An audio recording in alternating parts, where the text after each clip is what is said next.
안녕하십니까? 성경의 예언들 시간에 오신 여러분들을 환영합니다. 우리 아모스 3장 7절 말씀 한번 읽어볼까요? 주 여호와께서는 자기의 비밀을 그 종 선지자에게 보이지 아니하시고는 결코 행하심이 없으시리라. 자, 여러분, 우리는 성경의 예언을 연구함으로 우리와 지구의 미래를 알 수 있습니다. 점장이들이 말하는 3월은 불 조심해라, 또 8월은 물 조심해라, 그런 것들하고는 차원이 다른 것입니다. 베드로후서 1장 19절에는 이렇게 이야기합니다. 또 우리에게 더 확실한 예언이 있어 어두운 데 비치는 등불과 같으니 날이 새어 샛별이 너희 마음에 떠오르기까지 너희가 이것을 주의하는 것이 가아니라. 여러분, 성경은 예언이 뭐와 같다고요? 어두운 데를 비치는 등불과 같다라고 이야기합니다. 또 우리 요한복음 14장 29절 말씀을 한번 보도록 하겠습니다. 이제 일이 이루기 전에 너희에게 말한 것은 일이 이룰 때에 너희로 믿게 하려 함이라.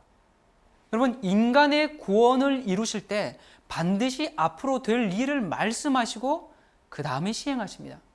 여러분, 성경 전체는 하나의 예언이고 그리고 그것을 성취해 나가는 것입니다. 자, 우리가 왜 예언을 연구해야 하는가? 하나님께서 세상 역사의 시작과 진행과 끝을 미리 아시고 주장하시는 전능하신 하나님이다라는 사실에 대한 확신을 우리가 갖게 됩니다. 또 두 번째, 세상의 역사 가운데 어떻게 하나님의 뜻과 계획을 관철시켜 오셨고 또 미래에 무엇을 이루려는지 우리가 알고 믿기 위하여 우리는 예언을 연구해야 합니다. 그리고 특별히 마지막 시대에 이 성도들이 임박한 위기와 사건들을 우리가 확실히 대처하기 위해서 예언을 연구해야 합니다. 그리고 네 번째, 구속의 계획의 이 마지막 최종적인 성취를 눈앞에 두고 우리 각자는 어떠한 역할들을 해야 할지 우리가 자각하고 또 깨닫기 위해서 이것이 필요합니다. 그리고 다섯 번째, 우리가 지나간 역사와 또 다가올 미래에 대한 계시를 통해서 하나님의 목적이 이루어져 나감을 확신하게 되고 우리가 무엇을 위해 어떻게 살아야 할지에 대한 올바른 가치관을 갖게 됩니다. 그리고 우리가 예언을 연구할 때 정말 영적인 경험과 신앙 부흥을 가져오게 됩니다. 그리고 이 예언은 온 세상에 알려야 할 책임과 사명이 우리에게 주어졌습니다. 예수님은 우리에게 예언 연구의 중요성을 계속 강조하셨습니다. 특별히 사탄은 이 성경의 예언에 대해서 사람들이 연구하지 못하도록 눈을 멀게 하고 있습니다. 그렇기 때문에 우리는 이러한 이유들 때문에 또 더 많은 이유들이 있겠지만 예언을 연구하고 알아야 하는 것입니다. 자, 성경에 보면 구약과 신약, 우리 구약과 신약이라고 나누죠. 그러면 이 구약과 신약 할 때 이 약이 무엇인가? 아마 이건 기초적인 것이니까 여러분들 잘 아실 겁니다. 근데 맞습니다. 약속할 때 그 약입니다.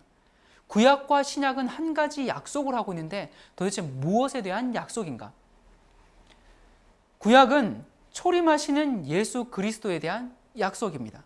그리고 신약은 다시 오실 예수님에 대한 약속입니다. 초림 때는 예수께서 오셔서 우리를 죄로부터 구원해 주셨고 그리고 재림하심으로 말미암아 우리를 죄악 세상에서 구원해 주실 것입니다. 요한복음 5장 39절에 너희가 성경에서 영생을 얻는 줄 생각하고 성경을 상고하거니와 이 성경이 곧 누구요? 내게 대하여 증거하는 것이다. 구약과 신약 그 모두가 다 예수 그리스도의 초점이 맞춰져 있다는 사실입니다. 성경 어디를 펼치더라도 우리는 예수님을 발견할 수 있습니다. 그리고 각 시대마다 하나님은 우리에게 예언을 주셔서 이 시대를 어떻게 우리가 살아가야 할지 우리를 안전하게 예언을 통해서 인도하고 계십니다. 왜 이스라엘 백성들이 실패했는가? 그 이유는 이렇습니다. 첫 번째는 그들의 예언에 대해서 몰라도 너무 몰랐습니다. 그리고 그들은 자기들에게 주어지는 예언을 무시하고 자기들 마음대로 해석했습니다. 자기들의 뜻대로 해석했습니다. 그리고 또 예언의 말씀에, 성경 말씀에 그들은 불순종했습니다. 그래서 이스라엘이 실패하게 되었죠. 자, 그렇다면 우리는 어떻게 이스라엘처럼 그렇게 전철을 밟지 않고 준비할 수 있을까? 유대인의 태도를 반대로 생각하면 됩니다. 첫 번째, 우리는 예언에 대해서 끊임없는 관심과 연구를 통해 지식을 얻어야 합니다. 그리고 예언을 인정하고 존중해야 합니다. 그리고 예언을 풀 때 언제나 성경적으로 해석해야 합니다. 그리고 깨닫게 된 이 예언의 말씀에 순종해야 하는 것입니다. 여러분, 우리가 지금 살고 있는 이 현대, 이 시대, 지금 우리가 달력을 표시하고 또 연도를 표시할 때 BC와 AD 이렇게 나눕니다. 자, 지금이 2011년이니까 우리 AD 2011년 그렇게 표기하죠. 자, 그리고 또 그 예전에는 BC라고 합니다. 이 BC는 Before Christ, 그러니까 그리스도 탄생 전이란 얘기고, AD는 아노 도미니, 그리스도께서 우리와 함께 하신다는 뜻입니다. 무엇이 이 역사를 기준으로 나누었는가? 예수님의 탄생을 기점으로 BC와 AD를 나눠서 우리가 살고 있다는 사실입니다. 우리가 역사를 히스토리라고 하죠. 그 히스토리는 그분의 이야기라고 표현할 수가 있습니다. 예수님이 이 땅에 탄생하셨을 때 아무도 이 보잘것없는 사람에 대해서 관심을 갖지 않았습니다. 그분이 학교도 다니지 않았고 또 목수의 아들로 33살 로마의 국사범으로 몰려서 십자가에 못 박혔을 때도 사람들은 한 사형수의 죽음으로만 생각했습니다. 그리고 세월이 흘렀습니다. 한 500여 년이 흐른 후 사람들은 깜짝 놀랐습니다. 바로 33세를 일기로 요절했던 한 젊은 청년, 바로 그분에 의하여 세상 역사가 뒤집힌 것을 발견하게 된 것입니다. 모든 세상의 역사가, 인간의 운명이 바로 이 한 사람 때문에 새로 시작되었다는 것을 깨달았습니다. 그래서 디오니스 엑스구스라는 이 이제 학자가 이 사실을 깊이 깨닫고 예수 그리스도의 탄생의 해를 찾아서 바로 지금 우리가 쓰고 있는 AD를 시작했습니다. 그분의 탄생을 1년으로 계산했습니다. 그때가 AD 524년경입니다. 그러다가 이제 한 1200년이 되었을 때 로저 베이니컨이라는 학자가 다시 연구했습니다. 연구를 해보니까 예수님을 죽이라고 명했던 헤롯이 죽기 전에 예수님이 탄생하셨으니까 예수님의 탄생은 그때까지 했던 것보다 한 4년 앞이라는 것을 알게 되었죠. 그래서 이제 원칙대로 하면 1200년 이상 사용하던 연대에서 4년씩 다 빼야 합니다. 그런데 이미 역사는 1200년이나 흘렀는데, 그래서 역사는 그대로 두고 예수님을 BC 4년에 탄생한 것으로 그렇게 이제 결정했습니다. 그래서 예수님의 탄생은 지금 2011년보다 약 4년이 더 오래되었기 때문에 2011년이 예수님 탄생하신 지 2015년이 되는 것입니다. 여러분, 우리가 살고 있는 이 역사는 예수 그리스도를 제외하고서는 역사가 이루어질 수가 없습니다. 여러분 개인에게 있어서 가장 큰 사건은 무엇입니까? 그것은 내가 태어났다라는 사실입니다. 자기의 탄생 이상 더 큰 사건은 없습니다. 여러분, 이 세상 역사에서 제일 큰 사건은 예수 그리스도께서 탄생하신 사건입니다. 그것이 나와 세상 역사에 어떤 영향을 미쳤으며 도대체 무슨 일을 만들어내는가? 도대체 예수 그리스도 그분은 과연 누구신가? 2000여 년 전에 이스라엘의 북쪽 알려지지 않은 산간마을 나사렛에서 자라나서 공식적인 학교 교육도 받지 못하고 목수로서 30년을 지낸 뒤에 3년 반 후에는 로마 제국의 국사범으로 기소되어서 33세를 일기로 처형된 그 예수는 과연 누구일까? 왜 사람들이 그 예수를 구세주라고 믿는가? 아니, 어떻게 그분이 구세주가 될 수 있을까? 우리가 어떻게 이 사실을 믿을 수가 있을까요? 이것은 그냥 믿어도 그만, 안 믿어도 그만 그런 문제가 아닙니다. 이것은 사람의 영원한 운명이 걸린 이 믿음을 우리가 어떻게 가질 수 있을까요? 그분이 선한 일을 많이 했기 때문에 그분이 우리의 메시아가 되고 구세주가 될까요? 그렇지 않죠. 그렇다면 선한 일을 많이 한 사람은 예수님 외에도 많습니다. 공자, 석가, 소크라테스, 그분들도 다 선한 분입니다. 그분들이 선하기 때문에 우리의 구주고 하나님의 아들이 아닙니다. 그분이 십자가에 돌아가셨기 때문에요. 죄송하지만 십자가에 죽은 사람이 한두 사람이 아닙니다. 예수님 당시에 로마의 식민지 사람들이 반역을 일으키면 전부 십자가에 죽였습니다. 십자가에 죽은 사람이 1, 2천 명이 아닙니다. 그렇다면 왜 예수님을 구세주로 받아들이십니까? 여러분은 왜 예수님을 구세주로 받아들이십니까? 내 친구가 그러니까, 목사님이 그랬으니까, 우리 엄마가 그러니까, 내가 어렸을 때부터 그냥 그렇게 믿어왔으니까. 여러분, 이 문제에 대해서 심각하게 생각해 보신 적이 있으십니까? 자, 예수님이 메시아, 그리스도임을 무엇으로 증명할 것입니까? 누가 물으면 도대체 뭐라고 대답할 것입니까? 이것은 매우 중요한 문제입니다. 예수님이 살아계실 때 그토록 예수님을 가까이 쫓았던, 정말 예수님과 함께 나는 죽겠습니다 하는 그렇게 호언장담하던 그런 제자들이 예수님이 십자가에 달려 돌아가셨을 때 다 도망갔습니다. 예수님이 살아계신 동안 많은 이적을 베풀었습니다. 물고기 2마리와 보리떡 5개로 5,000명을 먹였죠. 또 그 떡을 제자들은 먹었습니다. 그리고 문둥병자가 낫는 것을 보았습니다. 소경이 눈을 뜨는 것을 보았습니다. 안진뱅이가 일어서는 것을 보았습니다. 심지어는 죽은 사람이 살아나는 것을 보았고, 베드로는 인류 역사상 최초로 수상스키를 탔던 이런 엄청난 경험을 했던 제자들입니다. 그런데도 예수님이 십자가에 달려 돌아가시자 다 흩어졌습니다. 여러분, 여기에서 아주 분명한 것은 우리를 구원하는 믿음은 이적 위에 서서는 안 된다는 것입니다. 병이 낫기 때문에 나는 믿는다. 여러분, 그럼 병이 재발하면 어떻게 할 것입니까? 사업이 잘 되기 때문에 나는 믿는다. 사업이 망하면요. 또 자녀들이 대학 가고 좋은 직장에 가고 자녀들이 건강하고 그렇게 자녀들에 대한 복이 있기 때문에 나는 믿는다. 그 자녀들에게 문제가 생기면 어떻게 할 것입니까? 여러분, 이적을 보고 믿음의 기초를 쌓는 것은 허물어지는 기초입니다. 죽은 사람이 살아나는 것을 보고도 이적을 통하여 만든 떡을 먹고, 그러나 그것이 믿음의 기초가 아니라는 사실을 제자들을 통해서 확인하시기 바랍니다. 예수님을 믿는 신앙을 가진 까닭을 이적이나 기적 위에 두신 분이 계시면 여러분, 포기하십시오. 결코 눈으로 본 어떤 것이나 어떤 특별한 경험이 믿음의 기초가 될 수 없음을 우리는 바로 제자들을 통해서 확인하지 않습니까? 이러한 이적과 능력을 보고도 예수님이 십자가에 달려 돌아가시자마자 다 낙심하여 흩어져 버린 이런 이들을 도대체 예수님께서 어떤 방법으로 회복시키셨을까?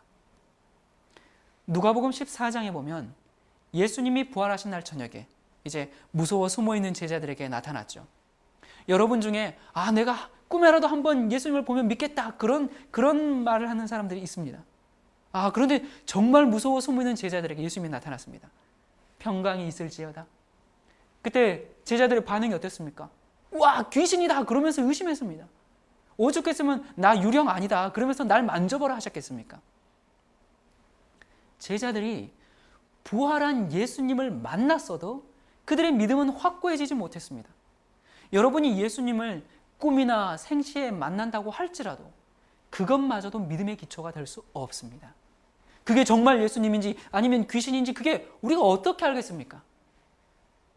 자, 그런 많은 이적을 베풀고 부활하여 나타났는데도 그래도 믿지 못하는 제자들을 도대체 예수님께서 어떻게 하셨길래 나중에는 예수님을 위해서 목숨까지 버린 제자들로 만들 수 있었을까? 이 구제불능의 제자들에게 믿음을 갖게 한 것이 무엇이었을까? 저는 오늘 성경 연구 가운데서 가장 중요한 성경을 연구하려고 합니다. 예수님이 부활하신 다음에 제일 먼저 하신 그 일을 우리가 지금 할 것입니다. 예수님이 부활한 예수님을 보고도 제자들이 믿지 못했는데 그 믿지 못하는 제자들을 바로 이 방법을 통해서 믿게 하셨습니다. 자, 우리 누가복음 24장 27절부터 말씀을 좀 보도록 하겠습니다. 이에 모세와 및 모든 선지자의 글로 시작하여 모든 성경에 쓴 바 자기에 관한 것을 자세히 설명하시니라. 또 이르시되 내가 너희와 함께 있을 때에 너희에게 말한 바 곧 모세의 율법과 선지자의 글과 시편에 나를 가리켜 기록된 모든 것이 이루어져야 하리라 한 말이 이것이라 하시고 이에 저희 마음을 열어 성경을 깨닫게 하시고. 여러분, 부활한 예수님이 제일 먼저 하신 일이 무엇입니까? 보리떡을 또 다시 만드셨습니까? 아닙니다. 이적을 다시 베풀지 않았습니다. 예수님이 제자들을 만나서 제일 먼저 하신 일은 성경을 다시 가르치셨습니다. 그날 성경 연구 제목이 뭐예요? 모세율법, 선지자의 글, 시편. 다시 말하면 구약 성경 전부입니다. 예수님께서 구약 성경을 펼쳐 놓으시고 내가 누구인지를 자세히 가르치셨습니다. 그것이 부활한 예수님이 제자들에게 하신 바로 첫 번째 일이었습니다. 여러분, 이적을 다시 베풀지 않았습니다. 이적을 보고 믿는 것은 무너지는 그런 믿음이기 때문에 그렇습니다. 제자들이 3년 이상 예수님을 쫓아다녔는데 예수님이 누군지 모르고 쫓아다녔습니다. 떡을 만드니까 배가 불러서, 또 병자를 고치니까 재밌거든요. 아주 흥미진진하거든요. 사람들의 시선이 주목되거든요. 마치 정치운동하는 젊은이들처럼, 유서에 쫓아다니는 군중처럼 그렇게 이리저리 쫓아다녔습니다. 낙선하면 다 흩어지듯이. 예수께서 내가 누구인지 구약 성경의 신원을 조회해보고 확신하라는 것입니다. 이 성경 연구가 끝났을 때 그들은 목숨을 내놓을 각오가 되어 있었습니다. 그들은 하나님의 자녀로 변해 있었습니다. 오늘 똑같은 일이 여러분에게도 다시 한번 일어나기를 간절히 바랍니다. 자, 여긴 지금 서울역인데요. 이 서울역에서 한번 이제 이런 약속을 했다고 생각해 보십시다. 1월 14일에 그날 오후 3시에 제가 조금 표현을 이렇게 했습니다만, 노란색 모자를 쓰고 또 선글라스를 끼고 파란색 외투를 입고 빨간색 바지를 입고 또 무릎까지 오는 장화를 신고, 자, 우리 서울역에서 1월 14일 오후 3시에 만나자. 자, 여러분, 이 사람을 알아보는데 몹시 어렵겠죠? 네, 제가 지금 인상착의를 몇 가지 말했을 뿐이지만 그 시간, 그 장소에 똑같은 인상착의를 한 다른 사람이 나타날 수 있는 확률은 정말 수천만 분의 1이 지나지 않습니다. 그런데 예수님의 경우에는 이러한 조건을 성취해야만 하나님의 아들이다 하고 예수님의 출생, 그분의 생애, 그분의 죽음, 그리고 부활, 이 모든 것에 관하여 총 300여 개가 넘는 예언을 미리 다 해 놓으셨습니다. 자, 그래서 우리 요한복음 5장 39절 우리 다시 한번 읽어볼까요? 너희가 성경에서 영생을 얻는 줄 생각하고 성경을 상고하거니와 이 성경이 곧 누구에 대하여? 내게 대하여 증거하는 것이로다. 여러분, 예수님께서 이 성경이 하던 그 성경은 구약입니까? 신약입니까? 네? 예수님 당시에는 신약 성경이 없었습니다. 그래서 구약 성경이 예수님이 누구인지 신원을 조회해주는 책입니다. 오늘 어떤 교파에서는 아주 구약 성경을 이제 우리는 은혜의 시대고 신약의 시대이기 때문에 그리스도께서 통치하시는 시대이기 때문에 구약은 안 봐도 된다, 이런 정말 황당한 이야기들을 하는 그런 또 교단이 있더라고요. 자, 성경이, 구약 성경이 예수님이 누구인지 신원을 조회해주는 책입니다. 여러분, 성경에 나타난 최초의 예언, 자, 그것이 무엇인지 혹시 아십니까? 창세기 3장 15절은 성경에 나타난 최초의 예언인데요. 그 예언의 의미를 모르는 사람이 참으로 많습니다. 이건 굉장히 중요한 말씀인데 많은 사람들에게 깊이 이해가 되지 않고 있는 부분이죠. 창세기 3장 15절에 내가 너로 여자와 원수가 되게 하고 너의 후손도 여자의 후손과 원수가 되게 하리니 여자의 후손은 내 머리를 상하게 할 것이요 너는 그의 발꿈치를 상하게 할 것이니라 하시고, 자, 우리 창세기 3장 15절을 원복음이라고도 하죠. 자, 이게 지금 누가 누구에게 하신 말씀입니까? 지금 하나님께서 사탄에게 하시는 말씀이죠. 여기서 나오는 여자는 물론 당시 상황으로는 하와겠죠. 그런데 우리가 먼 예언적이고 또 미래적인 관점으로 꼭 하와뿐만이 아닙니다. 자, 우리가 그것을 어떻게 알 수가 있는가? 과연 여자는 누구인가? 열왕기하 19장 21절에 보면 여호와께서 아수르 왕에게 대하여 이같이 말씀하시기를 처녀 딸 시온이 너를 멸시하며 너를 비웃었으며 딸 예루살렘이 너를 향하여 머리를 흔들었느니라. 자, 여자가 상징적으로 쓰일 때는 구약에서는 이스라엘을 이야기합니다. 자, 그리고 고린도후서 11장 2절에는 내가 하나님의 열심으로 너희를 위하여 열심내노니 내가 너희를 정결한 처녀로 한 남편인 그리스도께 드리려고 중매함이로다. 자, 그렇다면 신약에서는 이 여자가 무엇이죠? 네, 교회입니다. 여러분, 여자는 교회다라는 이 개념을 잘 기억하고 있어야 됩니다. 앞으로 우리가 많은 예언을 연구하게 될 텐데요. 지금 나누는 이 맥락에 의해서 우리가 계속적인 이야기가 아마 진행될 것 같습니다. 자, 그렇다면 용은 누구인가? 자, 용은 쉽죠. 계시록 20장에도 용을 잡으니 곧 옛 뱀이요 마귀요 사탄이라 잡아 1,000년 동안 결박하여 라고 말하는 것을 보아해서 뱀, 용은 곧 사탄임을 알 수가 있습니다. 자, 그렇다면 여자의 후손은 누구인가? 갈라디아서 4장 4절에 보면 때가 참에 하나님이 그 아들을 보내사 여자에게서 나게 하시고 또 율법 아래 나게 하신 것은이라고 기록되어 있습니다. 여러분, 누가 누구를 낳고 할 때 남자 이름이 나옵니까? 여자가 나옵니까? 네, 낳는 것은 여자가 낳지만 남자 이름이 나오죠. 아브라함이 이삭을 낳고 이삭이 야곱을 낳고 뭐 이런 식으로 계속 진행되지 않습니까? 그런데 예수 그리스도만은 남자와 상관없이 여자를 통해서 성령으로 잉태해서 탄생하신 분이죠. 그런 의미에서 여자에게서 낳았다고 할 수 있고요. 또 갈라디아서 3장 16절에 보면 이 약속들은 아브라함과 그 자손에게 말씀하신 것인데 여럿을 가리켜 그 자손들이라 하지 아니하고 오직 하나를 가리켜 내 자손이라 하셨으니 곧 누구요? 그리스도라. 즉 구약의 여자 누구였습니까? 구약의 여자는 이스라엘이었죠.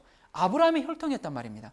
그 혈통에서 낳다 해서 여자의 후손은 이렇게 우리가 알아볼 수가 있습니다. 자, 그래서 성경에 이 세 주인공이 나옵니다. 성경 어디를 봐도 이 주인공들과 무관한 그런 성경은 없습니다. 여자가 나오죠. 여자는 신약에서는 교회입니다. 자, 그리고 용 사탄이 있고 아들 예수. 자, 이 세 주인공을 통해서 성경 창세기부터 계시록까지 역사가 흘러가고 있습니다. 자, 그렇다면 용의 후손, 뱀의 후손은 누구인가? 자, 우리 여자가 누구인지 신호는 밝혔습니다. 근데 뱀의 후손이 누구인지는 사람들이 좀 깊이 생각하지 않습니다. 여자는 온 세상에 다 드러나 있어요. 또 교회, 예수, 그런 신앙은 공개되어 있습니다. 그러나 사탄은 감추어져 있죠. 자, 용은 어두운 세력의 주관자입니다. 그리고 어둠의 세력은 본체를 드러내지가 않습니다. 그렇기 때문에 누군가 용은 이 땅의 대리자를 반드시 사용해야 합니다.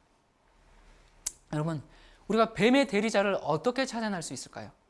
사탄을 대신해서 일하고 있다. 와, 이건 어마어마한 사건이죠. 근데 그 대리자가 이 땅에 지금 있다는 것입니다. 그럼 어떻게 찾을까? 우리가 앞으로 계속 이 문제에 대해서 깊이 있게 연구하는 시간들을 갖게 될 것입니다. 자, 그리고 이 땅에서 여자와 여자의 후손을 공격하는 모든 세력과 권세는 용의 후손이다. 자, 그냥 기독교 신앙을 핍박하는 그런 사람들 말고 우리는 역사에서 구약에서 이스라엘을 공격한 세력이 누군가, 그것을 또 예수님을 공격한 세력이 누군가, 또 신약에서 교회를 핍박하는 세력이 누군가, 그것을 찾아보면 용의 후손, 뱀의 후손을 찾을 수가 있습니다. 뱀의 후손이 가르치는 그런 가르침과 교훈은 아무리 좋아 보여도 그것은 성경적으로 잘못된 것입니다. 자, 오늘 이 시간에는 여자의 후손이 정말 예수 그리스도인지, 자, 예수가 그리스도라고 하는데 그분이 정말 메시아인지 우리가 확인해보는 시간을 갖도록 하겠습니다. 자, 여러분들 족보가 이 세상에 태어난 사람은 다 그 족보가 있습니다. 신원조회를 하려면 구별서류가 있어야 되죠. 첫 번째는 호적 등본을 제출해야 됩니다. 여러분, 호적은 태어나기 전에 씁니까? 아니면 태어난 후에 등록하게 됩니까? 네, 물론 태어난 후에 기록하게 되죠. 그런데 예수 태어나기 전에 족보가 쓰인 유일한 한 사람이 있는데 그분이 바로 예수 그리스도입니다. 하나님께서 아담을 창조하셨습니다. 이제 아담의 자손들인 가인과 아벨이 있었죠. 그리고 이제 아벨이 죽고 나서 셋, 그리고 에녹, 무드셀라, 이렇게 지금 역사가 흘러나옵니다. 그리고 노아에게 세 아들이 있었습니다. 누구 있었습니까? 셈, 함, 야벳. 셈, 함, 야벳 중에서 셈족에서 나온다고 예언되어 있습니다. 그리고 이 셈족에서 아브라함이 탄생된다고 이야기하고 있습니다. 자, 아브라함은 지금으로 말하면 저기 이라크, 그 메소포타미아에 살던 그 아브라함의 자손 중에서 메시아가 나온다고 조상 이름이 기록되어 있습니다. 그리고 아브라함에게 이삭과 또 이스마엘이 있었어요. 자, 그런데 두 아들 중에 이삭에게서 날 자손이라고 말씀하고 있습니다. 자, 그리고 이삭에게 쌍둥이 에서와 야곱이 있었죠. 그런데 형도 아닌 동생 야곱의 자손으로 메시아가 나온다고 이야기하고 있습니다. 자, 그리고 야곱에게 몇 명의 아들이 있었습니까? 12명의 아들이 있었습니다. 그 12명의 아들 중에서 넷째 아들 유다의 집안에서 메시아가 나온다고 이야기하고 있습니다. 자, 그리고 유다의 여러 집안 중에서도 이새라는 집안에서 메시아가 탄생합니다. 그리고 이새에게 몇 명의 아들이 있었습니까? 8명의 아들이 있었는데, 이거 첫째도 아니고 둘째도 아니고 맨 막내 아들인 다윗에게서 메시아가 탄생한다고 이렇게 족보가 기록된 것입니다. 자, 여러분, 예수님께서 이 땅에 계실 때 여리고를 지나가시는데 두 소경이 뭐라고 소리 질렀죠? 다윗의 자손이여 우리를 불쌍히 여기소서 라고 그렇게 외쳤죠. 그때 예수님의 귀가 번쩍 뜨였습니다. 왜냐하면 예수님을 다윗의 자손이여 라고 부른 것은 당신은 하나님이 약속하신 메시아입니다. 바로 지금 우리가 쭉 보았던 이 족보를 보았죠? 바로 그것을 당신은 메시아입니다 라는 그 고백입니다. 메시아는 다윗의 자손이어야 하기 때문에 그렇습니다. 자, 이렇게 해서 예수님이 탄생하기 전에 벌써 호적이 다 만들어졌습니다. 이러한 족보를 가지고 이러한 어머니에게서 태어난 사람은 세상에 하나밖에 없습니다. 여러분, 신약을 딱 이렇게 신약성경을 펼치면 첫 번째 책이 무슨 책입니까? 마태복음이 나오죠. 자, 마태복음 첫 장 한번 읽어볼까요? 자, 첫 장을 딱 펴면 무슨 내용이 나오죠? 네, 계속 낳고가 나옵니다. 여러분, 왜 신약 성경을 시작할 때 예수님의 족보부터 썼을까요? 이유는 매우 간단합니다. 그때 당시 목수의 아들로 태어나서 33세에 끔찍하게 죽은 그 사형수를 이분이 바로 메시아입니다, 인간의 구세주입니다 라고 그렇게 믿게 하는 것이 지금보다 쉬웠을까요? 어려웠을까요? 훨씬 어려웠습니다. 그걸 누가 믿겠습니까? 그래서 마태는 예수님의 호적을 내놓은 것입니다. 여러분, 호적을 대조해 보십시오라고 그렇게 쓰기 시작한 것이죠. 그렇게 해보니까 어땠어요? 도장 하나 찍어줘야죠. 호적 대조 필.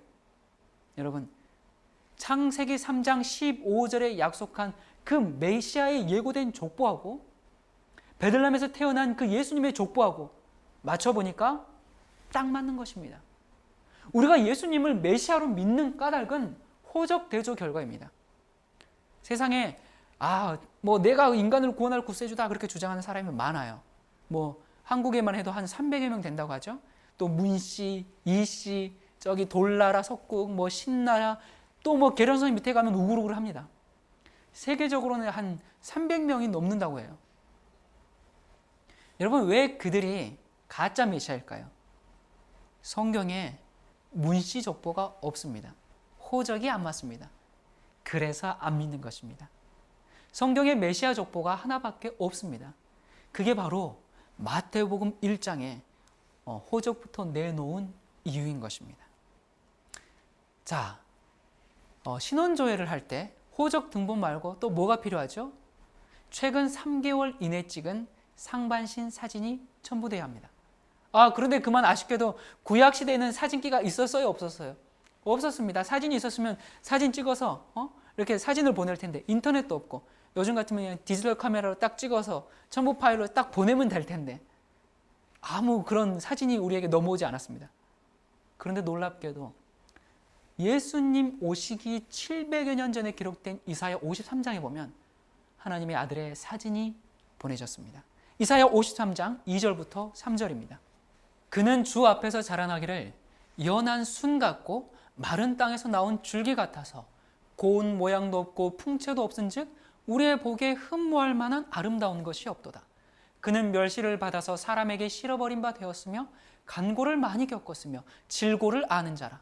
마치 사람들에게 얼굴을 가리우고 보지 않음을 받는 자 같아서 멸시를 당하였고 우리도 그를 귀히 여기지 아니하였도다. 여러분, 예수님이 어떤 분이세요?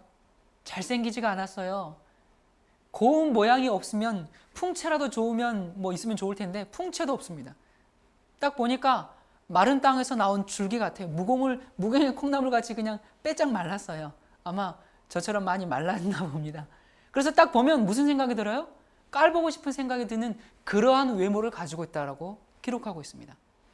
그리고 53장 5절에 그가 찔림은 우리의 허물을 인함이요 그가 상함은 우리의 죄악을 인함이라. 그가 징계를 받음으로 우리가 평화를 누리고 그가 채찍에 맞음으로 우리가 나음을 입었도다. 여러분, 예수님의 생애는 무시당하는 생애, 맞고 찢기고 상하는 일을 겪겠다고 기록되어 있습니다. 그리고 53장 7절에 그가 곤욕을 당하여 괴로울 때에도 그 입을 열지 아니하였으며 마치 도수장으로 끌려가는 어린 양과 털 깎는 자 앞에 잠잠한 양같이 그 입을 열지 아니하였도다. 마지막 잡혀 죽으러 가면서도 아무 말 없이 끌려간다는 것입니다. 자, 그리고 8절요. 그가 곤욕과 신문을 당하고 끌려갔으나 그 세대 중에 누가 생각하기를 그가 산자의 땅에서 끊어짐은 마땅히 형벌받을 내 백성의 허물을 인함이라 하였으리요. 여러분, 예수님이 십자가에 돌아가실 때 구속영장이 있어서 잡혀가신 게 아닙니다. 성전 전속 조폭들에게 끌려가셨습니다. 그래서 사람들은 생각하기를 저 사람이 저렇게 죽는 것은 마땅하다. 아무도 저분이 인간의 죄를 위해서 죽으신구나 이렇게 생각하는 사람이 없을 것이라고 예언되어 있는 것입니다. 자, 그리고 또 이사야 53장 9절에 보면 예수님이 어디에 묻힐지가 예언되어 있습니다. 그는 강포를 행치 아니하였고 그 입에 괴사가 없었으나 그 무덤이 악인과 함께 되었으며 그 묘실이 부자와 함께 되었도다. 자, 여기 보니까 죽을 때는 누구와 함께 죽어요? 악인들과 죽어요. 자, 그리고 매장은 부자가 준비한 무덤에 들어간다는 것입니다. 자, 이것이 정말 성취되었는가? 마태복음 27장 57절과 60절에 보면 저물었을 때에 아리마대 부자 요셉이라 하는 사람이 왔으니 그도 예수의 제자라. 바위 속에 판 자기 새 무덤에 넣어놓고 큰 돌을 굴려 무덤 문에 놓고 가니. 여러분, 예수님이 살인 강도와 함께 죽으셨지만 국회의원 아리마대 요셉이라는 사람이 만든 무덤에 들어가셨습니다. 악인과 함께 죽지만 장래는 부자의 묘에 들어간다는 예언이 놀랍게 성취된 것입니다. 여러분 가운데 모태신앙인들 많으시죠? 저도 모태신앙입니다. 제자들은 어렸을 때부터 믿은 모태신앙입니다. 이 얘기를 수없이 들었는데 건성으로 헛믿었습니다. 제자들이 성경을 알았다면 예수님이 끌려가고 악인 틈에서 죽으실 때 오히려 믿음이 확고해졌을 것입니다. 이사야 예언이 성취됐어. 이분은 메시아야. 그렇게 믿음이 굳어져야 했을 때 그들은 성경을 깨닫지 못함으로 믿음이 없어졌다는 사실입니다. 예수님께서 부활하신 다음에 이 믿어도 헛믿은 제자들아, 신앙의 연수가 니네들의 신앙을 결정짓는 것이 아니다. 너희가 이렇게 어찌 어리석냐. 떡이나 만드니까 먹기나 하고 병자 고치니까 구경이나 하고. 그들의 믿음이 근본적으로 잘못됐다는 것을 지적하시고 그들의 믿음을 다시 세우신 것입니다. 여러분의 믿음이 성경을 깨닫고 믿는 믿음이 되시길 바랍니다. 그것이 믿음의 기초가 되어야 합니다. 자, 우리 또 한번 살펴볼까요? 예수님께서 오시기 1000년 전에 기록된 시편에 보면 예수님의 가족 관계가 나와 있습니다. 시편 69편 8절입니다. 내가 내 형제에게는 객이 되고 내 모친의 자녀에게는 외인이 되었나이다. 자, 가족들에게 버림을 당합니다. 그것이 요한복음에 그대로 성취되었죠. 우리가 살펴볼 필요가 없겠죠. 자, 그리고 교우관계 시편 41편 9절에 보면 나의 신뢰하는 바 내 떡을 먹던 나의 가까운 친구도 나를 대적하여 그 발꿈치를 들었나이다. 여러분, 예수님의 제자 중에 한 사람이 예수님을 팔았습니다. 그것이 예수님 오시기 1000년 전에 시편에 낱낱이 기록되어 있습니다. 예수님의 제자들에게 누가 나를 배신했느냐? 예, 우리 중에 하나인 유다였습니다. 그래, 시편 41편 거기 읽어봐라. 거기에 예언되어 있지 않느냐? 그대로 이루어졌습니다. 자, 그리고 유다가 예수님을 넘겨준 소개비 얼마 받았습니까? 스가랴서 11장 12절에 보면 은 30을 받고 팔아줄 거라고 예언되어 있습니다. 그것이 예수님께서 오시기 500여 년 전에 기록된 것입니다. 자, 그러면 이 은 30을 어떻게 했는가? 유산 정리를 어떻게 처리했는지 한번 볼까요? 스가랴서 11장 13절에 보면 그 은 30을 어떻게 했다고요? 토기장이에게 던지고 라고 기록되어 있습니다. 자, 그런데 마태복음 27장 6절 7절에 뭐라고요? 대제사장들이 그 은을 거두며 가로되 이것은 핏값이기 때문에 성전고에 넣어두지 말고 뭐하자? 세상에 토기장의 밭을 사서 나그네의 묘지를 삼자. 여러분, 그대로 성취되었습니다. 유다가 예수님을 은 30에 팔았는데 사실 예수님 죽이려고 판 것이 아니죠. 예수님은 하나님의 아들이니까 딱 위기 가운데 처하면 야하고 정말 신성의 광채를 나타내서 거기서 벗어나고 왕권을 세울 줄 알았습니다. 그런데 예수님이 그냥 순순히 죽으러 끌려가는 거예요. 유다가 제사장들에게 내가 무죄한 분의 피를 팔았다면서 물려달라고 했지만 결국 받아들여지지 않았죠. 그래서 유다는 그 돈을 성전 바닥에 던져버리고 나가서 목매어 자살하게 됩니다. 제사장들은 이것이 핏값이기 때문에 다른 데 쓸 수 없고 토기장의 밭을 사서 나그네 무덤이나 하자고 했는데 그 얘기가 예수님 탄생하기 500년 전에 그대로 기록되었다라는 사실입니다. 자, 그리고 시편 22편. 하나님이여, 내 하나님이여, 어찌 나를 버리셨나이까? 나는 벌레요 사람이 아니라 사람의 회방거리요 백성의 조롱거리니이다. 나는 물같이 쏟아졌으며 내 혀가 이틀에 붙었나이다. 악한 무리가 나를 둘러 내 수족을 찔렀나이다. 내 겉옷을 나누며 속옷을 제비 뽑나이다. 자, 여러분, 이것이 시편에 기록된 말씀입니다. 각 나라마다 사람을 죽이는 방법이 여러 가지가 있습니다. 유대인들은 어떻게 죽였습니까? 혹시 아십니까? 네, 예수님 당시에 가늠한 여자, 또 스테반 어떻게 했어요? 다 돌로 쳐 죽였죠. 그러면 예수님도 유대인이기 때문에 당연히 돌에 맞아서 돌아가셔야 합니다. 그런데 시편에는 뭐라고 되어 있어요? 돌에 맞아서 죽는다고 되어 있지 않고 수족이 찔려서 돌아가신다고 예언되어 있습니다. 자, 수족이 찔려서 돌아가신다. 무엇입니까? 십자가입니다. 예수님을 십자가에 못 박은 다음에 로마 군인들이 예수님의 옷을 제비 뽑아서 나누는 장면까지, 그 십자가의 장면까지 생생하게 예언되어 있다는 사실입니다. 십자가는 로마인들이 저기 페니키아 사람들에게서 배운 세상에서 가장 악한 사형법 중에 하나입니다.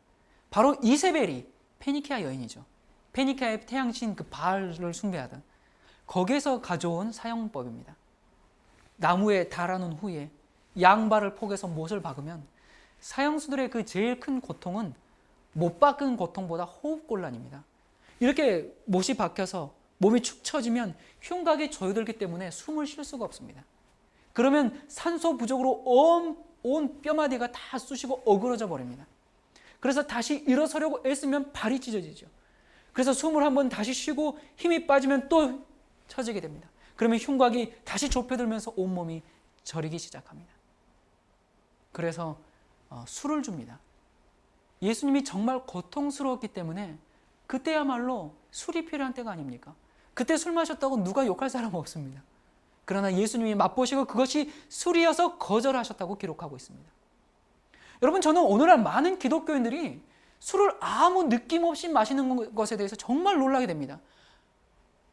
심지어는 어느 목사님들도 그냥 아무 거리낌 없이 취하지만 않으면 된다 그러면서 술들을 마시더라고요. 여러분, 우리는 예수님의 십자가를 바라볼 때 결코 그렇게 할 수 없음을 바로 이 말씀들을 보면서 깨닫게 되는 것입니다. 성경의 중심은 십자가입니다. 그런데 십자가가 신약에만 있는 것이 아니라 이미 어디에 있습니까? 이미 구약에도 있습니다. 성경의 맨 중심은 시편입니다. 여러분, 저는 성경 가운데서 모든 말씀을 다 좋아합니다만 시편 말씀을 가장 그래도 제가 제일 사랑하고 좋아하는 말씀인데, 아무나 성경을 딱 이렇게 가운데로 쫙 펼쳐보십시오. 그럼 뭐가 나옵니까? 시편이 나옵니다. 성경의 맨 가운데 그 시편에 예수님의 십자가가 우뚝 서 있음을 기억하시기 바랍니다. 여러분, 우리는 짧은 시간에 창세기부터 우리 구약을 다 했습니다. 예수님께서 뭐라고 하셨죠? 이 성경이 곧 나에 대하여 증거한 것이다 라는 예수님의 말씀이 맞습니까? 맞습니다. 여러분, 이 예언도 놀라운데 창세기에 약속하신 그 메시아가 몇 년, 몇 월, 며칠, 몇 시에 돌아가신다는 그 시간까지 나온다면 정말 믿을만 합니까? 지금 있는 증거도 확실한데 시간까지 예언됐다면 이건 정말 빼도 박도 못하죠. 이건 정말 엄청난 얘기입니다. 우리 마태복음 26장 2절입니다. 너희의 아는 바와 같이 이틀을 지나면 유월절이라 인자가 십자가에 못 박히기 위하여 팔리우리라. 자, 예수님이 십자가에 돌아가신 절기가 그때가 6월절이었죠. 자, 그게 유대 달력으로는 1월 14일입니다. 예수님은 6월절 1월 14일에 돌아가실지를 알고 계셨습니다. 여러분 어떻게 하셨을까요? 예수님이 태어나기 600년 전에 기록된 다니엘 9장에 보면 70주라는 예언이 나옵니다. 거기에 보면 예수님이 몇 년에 돌아가신다는 것이 수학으로 계산되어 있습니다. 여기 지금 다니엘 9장 25절부터 27절의 말씀인데요. 우리가 지금 다 읽지 않고요. 또 이걸 다 설명할 시간은 오늘은 없을 것 같고요. 이걸 계산해 보면 예수님이 침례받은 지 3년 반 만에 돌아가신다는 연대가 나옵니다. 이 계산은 제가 한 것이 아닙니다. 이 계산은 만유인력 법칙을 발견한 아이작 뉴턴경이 한 것입니다. 여기에 맞춰서 계산을 해보면 AD 27년에 예수님이 침례를 받으시고 3년 반 후인 AD 31년에 돌아가시는 것이 그대로 정확하게 예언이 되어 있습니다. 예수님이 그 해를 알고 계셨습니다. 그래서 마태복음 24장 그 마지막 설교를 하시죠. 그때 예수님이 뭐라고 하셨습니까? 다니엘을 꼭 열심히 공부하라고 당부하고 승천하셨습니다. 우리가 이 다니엘 9장은 예수님께서 당부까지 하고 하신 말씀인데 우리가 연구해야 되겠죠? 우리가 다른 시간에 또 이 말씀을 연구하는 시간을 갖도록 하겠습니다. 자, 예수님이 이 땅에 오시기 1400여 년 전에 기록된 출애굽기 12장 6절에 보면 자, 이달 14일까지 간직하였다가 언제요? 해질 때에 이스라엘 회중이 그 양을 잡고 이렇게 되었습니다. 자, 예수님을 언제 잡으러 해질 때 양을 잡으라고 했는데 예수님을 상징하는 그 어린 양을 우리 성경에 이제 이 해질 때라고 되어 있는데 구약 성경 원어에는 베인 하 아르바임이라고 되어 있습니다. 자, 이 말은 곧 무슨 말이냐면 아르바임은 에레브 저녁의 그 복수입니다. 그러니까 두 저녁이라는 말이죠. 그러면 두 저녁 사이에 그 두 저녁 중간에 잡으라는 겁니다. 그 어린 양을. 자, 유대인들에게는 두 개의 저녁이 있었습니다. 특이하죠? 자, 오후 12시부터 첫 번째 저녁이 시작합니다. 그리고 오후 6시부터는 밤이 시작하죠. 그래서 12시부터 6시 두 저녁 중간에 잡으라는 것입니다. 6월절 어린 양을. 그때가 몇 시입니까? 12시와 6시 중간 오후 몇 시? 네, 너무 쉽죠? 오후 3시입니다. 자, 마태복음 27장 46절 말씀입니다. 제 9시쯤에 예수께서 크게 소리질러 가라사대 엘리 엘리 라마 사박다니 하시니 자, 이는 곧 나의 하나님 어찌하여 나를 버리셨나이까 하는 뜻이라. 오후 3시. 자, 여러분 출애굽기 12장에 해질 때 잡으라고 했죠. 그 해질 때가 몇 시였습니까? 오후 3시. 여러분 다니엘서 9장에 말씀한 서기 31년 출애굽기 12장 6절에 말한 1월 14일 오후 3시 딱 그 시간에 예언된 그 말씀을 하시면서 돌아가셨습니다. 정확히 이루어졌습니다. 자, 그런데 의문이 또 하나 있습니다. 그 시간에 이 세 개의 십자가가 달렸죠. 이 세 십자가 중에 도대체 누구인가? 서기 31년 1월 14일 오후 3시에 죽은 십자가가 하나님의 아들이 죽은 십자가다. 그걸 좋아요. 예언이 되었으니까. 그런데 그 시간에 3명이 죽었습니다. 이 3명 중에 누구인가? 자, 여러분 6월절 양을 잡을 때 뭘 하지 말라고 했죠? 민수기서 9장 12절 보면 그 뼈를 하나도 꺾지 말라고 이야기하고 있습니다. 자, 예수님이 금요일에 돌아가셨죠? 그리고 내일은 6월절이고 또 안식일이에요. 그러니까 6월절 절기 안식일과 이제 안식일이 겹치면 큰 안식일이라고 하죠. 하여튼 성경에 보니까 이제 그 제사장들이 빌라도 총독에 가서 어떻게 합니까? 이 거룩한 성일에 시체를 밖에 두는 것이 좋지 않으니까 빨리 시체를 처치해 주십시오. 그렇게 이제 요구합니다. 그래서 죄수를 빨리 죽이기 위해서 쇠망치로 이제 정강이들을 다 때리죠. 그러면 정강이가 부서지면서 그 충격으로 더 빨리 죽게 되어 있습니다. 그런데 예수님께 와보니까 어떻게 되셨어요? 이미 돌아가셨거든요. 예수님은 십자가의 고통으로 돌아가신 것이 아닙니다. 그분은 심장이 터져서 그렇게 6시간 만에 절명하셨습니다. 로마 군인들이 어라? 이렇게 빨리 죽을 리가 없는데 그러면서 어떻게 했습니까? 확인하기 위해 옆구리를 찔렀습니다. 그랬더니 옆구리에서 물과 피가 흘렀죠.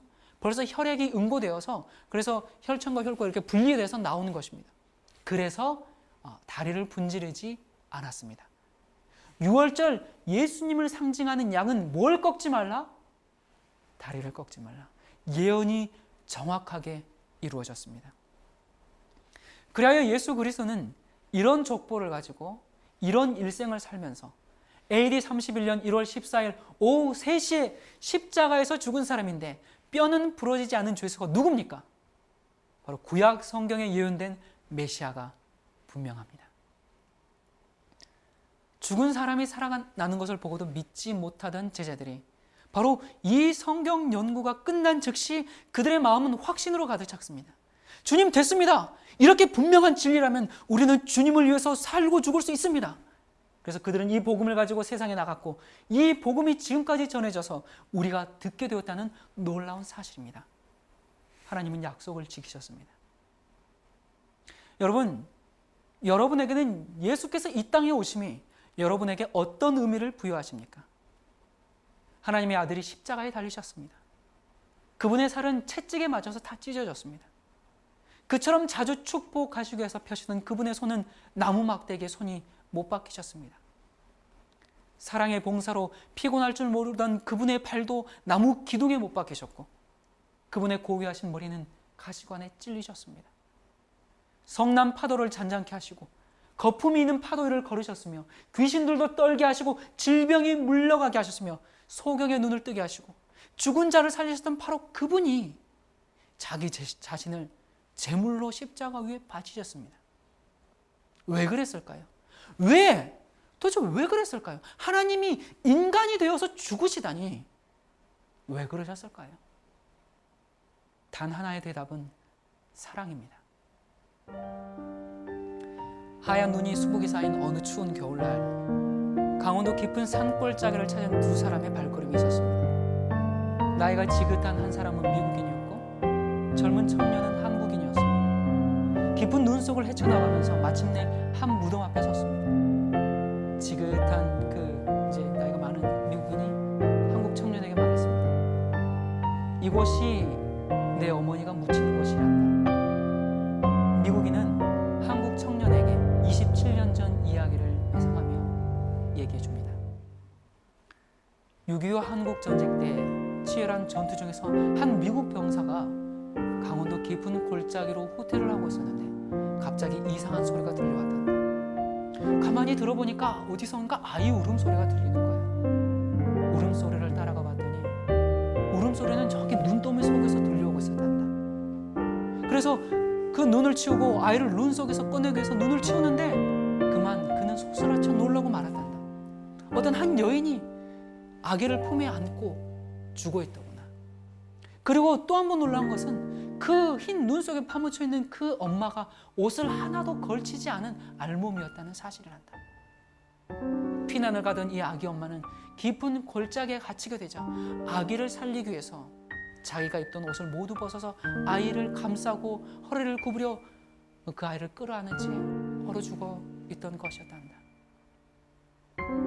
그 모습에 너무 감격한 그 병사는 얼어있는 땅을 파서 그 아기 엄마를 묻고 엄마 품에서 우러대던 그 갓난아기를 미국으로 데리고 와 아들로 키웠는데 그 병사가 나고 그 아기가 바로 너란다. 이제 오랜 세월이 흘러 아이가 자라서 청년이 되자 그 미국인 양 아버지는 그때 어머니를 묻었던 그 청년의 어머니 산소를 찾아오는 것이었습니다. 이 이야기를 들은 청년이 눈이 수북이 쌓인 그 무덤 앞에 무릎을 꿇었습니다. 어느새 청년의 볼엔 뜨거운 눈물이 볼을 타고 흘러내려 무릎 아래 눈을 녹이기 시작했습니다. 한참 만에 청년은 자리에서 일어났습니다. 그러더니 입고 있던 옷을 하나씩 벗기 시작했습니다. 마침내 그는 알몸이 되었습니다. 그리고 청년은 무덤 위에 쌓인 눈을 두 손으로 정성스럽게 다 치워냈습니다. 그리고 청년은 자기가 벗은 옷으로 마치 어머님께 옷을 입혀드리듯이 어머니의 무덤을 모두 자기 옷으로 덮었습니다. 그리고는 무덤 위에 쓰러지며 통곡을 합니다. 어머니, 어머니, 그날 얼마나 추우셨어요. 은혜로운 나의 어머니. 그립습니다. 자랑스럽습니다. 아니, 거룩하고 성스럽습니다. 보고 싶은 어머니, 꿈속에서라도 한번 볼 수 있다면. 이 이야기는 실화입니다. 제게도 어머니가 있고 여러분에게도 어머니가 있습니다. 이게 벌써 94년도니까 한 20여 년 전 저희 어머니 사진이네요. 여러분의 어머니도 그러했겠지만 저희 어머니도 늘 식은 밥은 어머니께서 드시고 또 밤잠 못 주무시면서 일하시고 자녀들에게 좋은 옷, 좋은 음식 주시기 위해서 본인은 끼니를 거르시고 또 본인은 아무리 고생스러워도 자식들을 위해서라면 무거운 짐을 들고도 먼 길을 마다하지 않으시고 왜 어머니라고 자존심이 없겠습니까? 그러나 자식들을 위해서라면 남들에게 몸을 굽히시고 인내하셨던 그 어머니. 그럼 부모에게 자식보다 귀한 것은 없습니다. 그런데 여러분, 하나님은 우리의 무엇이 되시는 분입니까? 우리를 낳으시고 길러주신 아버지요 어머니입니다. 우리의 부모님이십니다. 하나님께 우리보다 나보다 더 귀한 것은 이 세상 어디에도 우주 어디에도 없습니다. 그래서 예수께서 자식들을 위해서 그렇게 갈기갈기 찢겨 죽으신 것입니다. 이사야서에는 여인이 어찌 그 젖먹는 자식을 잊겠으며 자기 태어서 난 아들을 긍휼히 여기지 않겠느냐. 그들은 혹시 잊을지라도 나는 너를 잊지 아니할 것이라 라고 말씀하고 있습니다. 육신의 부모는 너를 버릴지라도 너를 잊어버릴지라도 나는 너를 잊지 않는다.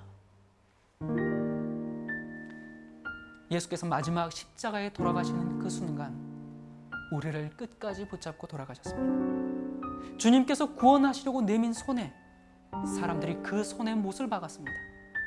주님께서 낳은 인간이 자기가 낳은 그 자식들이 못을 박았습니다. 자기가 낳은 자식들이 희죽이 웃으면서 모욕을 하고 가시관을 씌우고 못질을 하고 칼로 찔러도 그 자식들을 포기하지 않으시고 그 인간들을 놓지 않았습니다. 한 손으로는 하나님의 보좌를 붙잡으시고 한 손으로는 천야마냐한 죄의 저 깊은 구덩이에 빠져있는 인간들을 붙잡으셨습니다. 침을 뱉어도 놓지 않았습니다. 하늘과 땅 사이에서 그렇게 매달리신 채로 고뇌하시다가 심장이 터지기까지 고뇌하시다가 죽으셨습니다. 이런 부모의 사랑에 반응하지 않으면 배은망덕한 자식입니다. 그것은 폐륜합니다.